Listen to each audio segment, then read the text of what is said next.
DPO उकाड़ा मंसूर अमान traffic आगाही पर गुफ्तगू कर रहे हैं। आइए नाजरीन, आपको वहाँ लिए चलते हैं।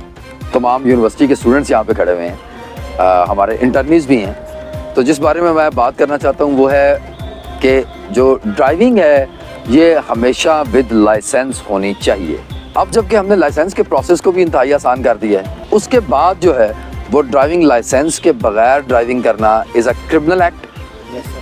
हमने अभी एक लॉन्च किया है, एक मेगा कैंपेन लॉन्च की है उन ड्राइवर्स के ख़िलाफ़ जो बग़ैर लाइसेंस के ड्राइविंग करके अपनी और दूसरों की ज़िंदगी को ख़तरे में डाल रहे हैं। इसी तरह से जो अंडर एज ड्राइवर्स हैं कि जब बच्चा घर से कोई बाइक लेके या गाड़ी लेके निकलता है जो अंडर एज है, तो वो कलेक्टिव रिस्पॉन्सिबिलिटी उसके वालिदैन की भी बन जाती है, क्योंकि वो ना सिर्फ उस बच्चे की बल्कि बाकी कई लोगों की ज़िंदगियों के ख़तरे में डाल रहे हैं। अगर आप लोगों ने अभी रिसेंटली डिफेंस लाहौर का वाक़या सुना हो तो वो इंतहाई दिलखराश वाक़या है।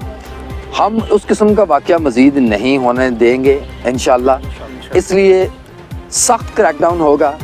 मेरी इस मौके पे उकाड़ा के जो तमाम इंतहाई अमन पसंद और मुअज़्ज़ज़ शहरी हैं, आप सबसे रिक्वेस्ट है कि इस कैंपेन में हमारा साथ दें, अपने बच्चों को, अंडर एज बच्चों को किसी भी तरह से ड्राइविंग ना करने दें, और अगर आपके पास लाइसेंस नहीं है तो फौरी तौर पे अपना लाइसेंस हासिल करें। आप सबको बहुत शुक्रिया।